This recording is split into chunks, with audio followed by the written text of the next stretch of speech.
नमस्कार प्यारे बच्चों, कैसे हैं आप सब। आशा करता हूँ आप सभी बहुत ही अच्छे होंगे और अपने परिवार का, अपने शरीर का और ख़ास कर अपने पढ़ाई का बहुत ही अच्छी तरह से ध्यान रख रहे होंगे। तो प्यारे बच्चों, मेरा नाम है अर्जुन और मैं आप सभी का अपने YouTube channel success study point पर बहुत बहुत हार्दिक स्वागत करता हूँ। तो फिर आगे चलते हैं। फिर आज का जो हमारा वीडियो है वो है सीबीएसई बोर्ड एग्जाम 2025 में आपको ऐसी 10 गलतियाँ हैं जो नहीं करनी है। अगर आप इन 10 गलतियों को करते हो तो आपका जो पेपर है वो बहुत ही खराब जाएगा। ठीक है, अगर आप इस 10 गलती को नहीं करोगे ना अपने एग्जाम में तो आपका जो पेपर है वो A+ ग्रेड का जाएगा। अगर आप इन 10 गलती को करोगे तो आपका पेपर इतना खराब जाएगा जितना आपने सोचा नहीं होगा। इसलिए पेपर का जब क्वेश्चन पेपर आपको मिलता है उसके बाद जब आपको आंसर शीट मिलता है तो आंसर शीट पे आपको ऐसी 10 गलतियां हैं जो नहीं करनी है। अगर आपने उन 10 गलतियों को कर दिया तो फिर आपका जो पेपर है बहुत ही खराब जाएगा। ठीक है, तो वो 10 गलतियां कौन सी मैं आपको बताऊंगा। अगर आप अभी तक हमारे चैनल को सब्सक्राइब नहीं किए तो सब्सक्राइब करें और बेल आइकन पर क्लिक करें ताकि हमारे वीडियो का नोटिफिकेशन आपको टाइम टू टाइम मिलते रहे और आप अपने पेपर से संबंधित वीडियो देखते रहें। तो आगे चलते हैं। अगर आपने अभी तक हमारे टेलीग्राम ग्रुप को ज्वाइन नहीं किया तो ज्वाइन करें। हमारा टेलीग्राम ग्रुप का नाम है वो है A.K सक्सेस स्टडी पॉइंट। और यहाँ पे अगर आप ग्रुप ज्वाइन कर लेते हो तो यहाँ पे आपको PDF वगैरह, पेपर वगैरह, बोर्ड एग्जाम पेपर, ठीक है, sample paper, MCQ question, important question और सभी प्रकार के चैप्टर के वीडियो आपको यहाँ प्रोवाइड करवाए जाते हैं। ठीक है, और अगर आपका कोई पर्सनल सवाल हो, आपकी कोई क्वेरी हो तो आप मुझसे पर्सनली इंस्टाग्राम पे आके पूछ सकते हो। यूजर आईडी आप सभी के सामने मेंशन है। आगे चलते हैं। अब आप सपोज करो कि ये आपका एग्जाम हॉल है। ठीक है, ये आपका पूरा एक एग्जाम हॉल है और यहाँ पे सभी स्टूडेंट्स अपना पेपर दे रहे हैं, यानी अपना बोर्ड एग्जाम 2025 दे रहे हैं। ठीक है, अब यहाँ पर जितने बच्चे हैं सबको मैं ये बताना चाहता हूँ, मान लो ये आपका एग्जाम हॉल है, आप यहाँ बैठे हो, तो आपको यहाँ पर ऐसी 10 गलतियाँ नहीं करनी है जिनसे आपका पेपर बहुत ही ज़्यादा खराब जाए। ठीक है, अगर आपने इन 10 गलती को नहीं किया तो आपके 100 में से 98 नंबर मेरे चांस हैं आ जाएंगे, मेरी गारंटी है। ठीक है, क्योंकि जब मैंने बोर्ड एग्जाम दिया था 12th क्लास का अपने टाइम में, तो मैंने भी इन 10 गलती को दोहराया नहीं था। मैंने भी इस 10 गलती को नहीं दोहराया था, तब मेरे इतने परसेंटेज आए। अगर आप इन 10 गलतियों को दोहराओगे ना तो आपके परसेंटेज बहुत कम आएंगे। ठीक है, तो शुरू करते हैं। मेरा तो ये मकसद है कि आप इन 10 गलती को ना दोहराएं। ठीक है, ये आपके एग्जाम से रिलेटेड वीडियो है, पेपर से पहले आपको बता रहा हूँ।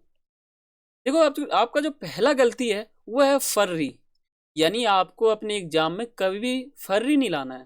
फर्री मतलब समझते हो, जब चीट करने यानी चीटिंग करने के लिए कुछ कागज में लिख के ले आते हैं बच्चे, आंसर लिख के ले आते हैं।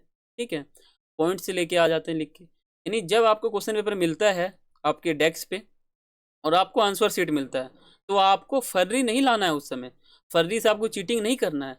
अगर आपको चीटिंग करते हुए आपके टीचर देख लेंगे तो आपका जो पेपर है वो कैंसल हो जाएगा, जिससे आपका जो पेपर है वो क्या जाएगा, घटिया।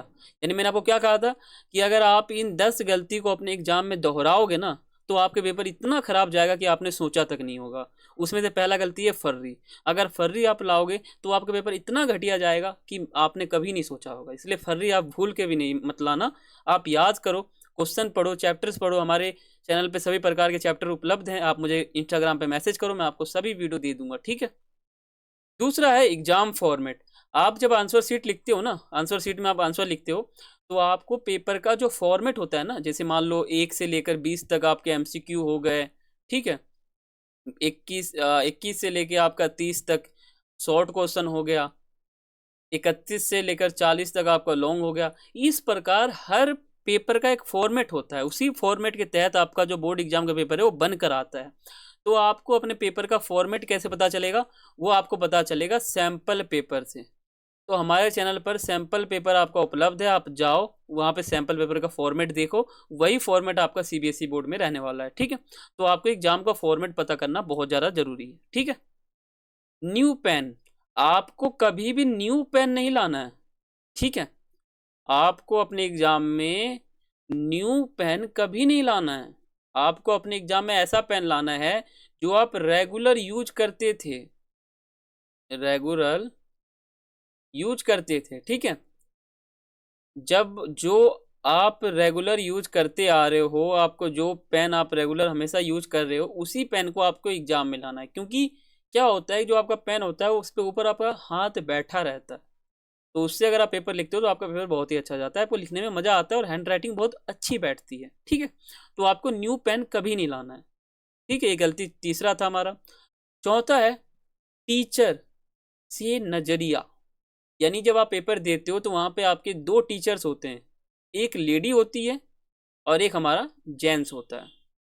यानी एक सर होते हैं, एक मैम होता है, तो ये दोनों होते हैं।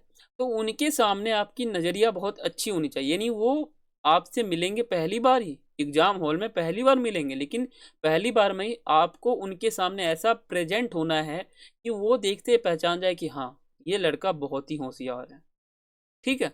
यानी टीचर से आपका नज़रिया बहुत ही अच्छा होना चाहिए उसी दिन।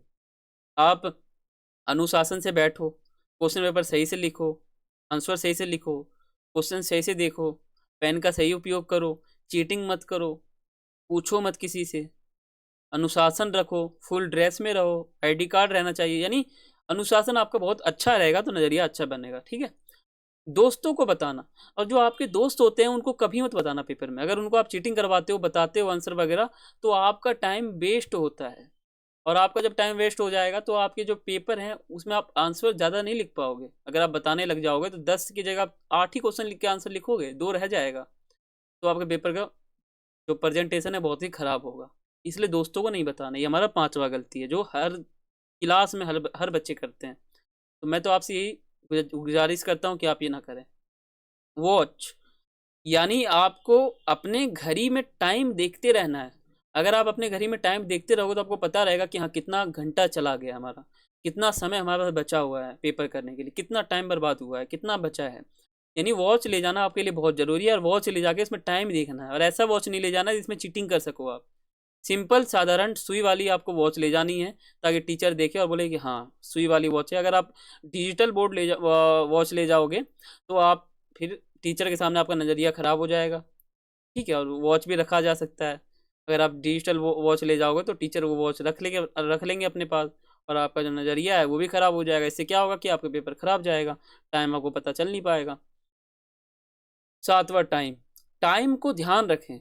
अगर आप घड़ी नहीं ले जाते हैं पेपर में, मान लो सपोज करो आप नहीं ले जाते हैं, तो आपके जो मैम है उनसे समय समय पर टाइम पूछते रहा करो कि मैम कितना टाइम बचा, कितना टाइम बचा, ठीक है। ताकि आपका पेपर का आपको प्रॉपर टाइम मिल रख सके और आप सभी क्वेश्चन को अटेम्प्ट कर सकें। स्टडी, देखो जब आपको क्वेश्चन पेपर मिलता है ना आपके डेस्क पे, तो आपको क्वेश्चन पेपर को 10 मिनट तक स्टडी करना है, सिर्फ पढ़ना है। आपको सबसे पहले आपने पढ़ा, तो आपको पहले पेपर का फॉर्मेट देखना है कि जो मैंने फॉर्मेट देखा था वही फॉर्मेट से पेपर बना है कि नहीं बना है। फिर आपको क्वेश्चन को पढ़ना है कि हाँ, क्वेश्चन जो है वो किस प्रकार का है। फिर आपको क्वेश्चन का आंसर कैसे लिखना है उसकी तैयारी करनी है, यानी आंसर प्रिपेयर करना है, ठीक है। ये सब आपको अपने माइंड में सेट कर लेना है। माइंड में अगर आप सेट कर लोगे, तब 10 मिनट बाद आप जब आंसर लिखना शुरू करोगे तो आपको पता चल जाएगा कि ये क्वेश्चन आता है या नहीं आता है। और जो क्वेश्चन आपको नहीं आता है उस पर पहले क्रॉस लगा लो, जिस पे आता है वो आपको टिक लगा दो, और जो आपको थोड़ा सा आता है उस पर टिक मत लगाओ। और जिस पे आपने सही का निशान लगाया उसको सबसे पहले करना शुरू करो, ठीक है। और लेकिन कर्मबद्ध तरीके से लिखना आप, ठीक है, ताकि आपको और अच्छा लगे। क्योंकि टीचर हर बार चाहते हैं कि जो हमारा आंसर शीट है वो कर्मबद्ध तरीके से हो, सीरियल वाइज हो। पेपर लिखने की कला, अब देखो मान लो अगर आपको क्वेश्चन नहीं आता है, मान लो कोई भी क्वेश्चन है नहीं आता है, जैसे मान लो एक क्वेश्चन ले लूँ मैं पॉलिटिकल साइंस का कि 1990 के दशक के बाद 3 बदलाव कौन कौन से थे। अब मान लो बदलाव आपको नहीं पता है, नहीं पता है आपको, ठीक है, तो आप क्वेश्चन का आंसर कैसे लिखोगे। तो आप ये भी तो लिख सकते हो कि 1990 के दशक के बाद हमारा पहला, अगर मान लो आपको कुछ भी इसमें नहीं पता है ना, तो आप सीधा सा इसमें ये लिख सकते हो 1990 के दशक के बाद हमारा राजनीति बदल गया।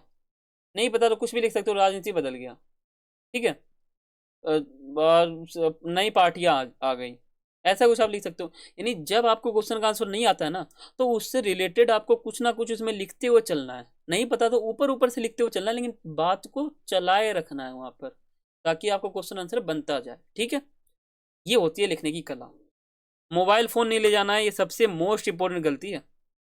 सबसे ज़्यादा खतरनाक गलती हमारा फर्री और न्यू पेन, टीचर का नज़रिया, दोस्तों को बताना और मोबाइल फ़ोन। सबसे खतरनाक मोबाइल फ़ोन है हमारा।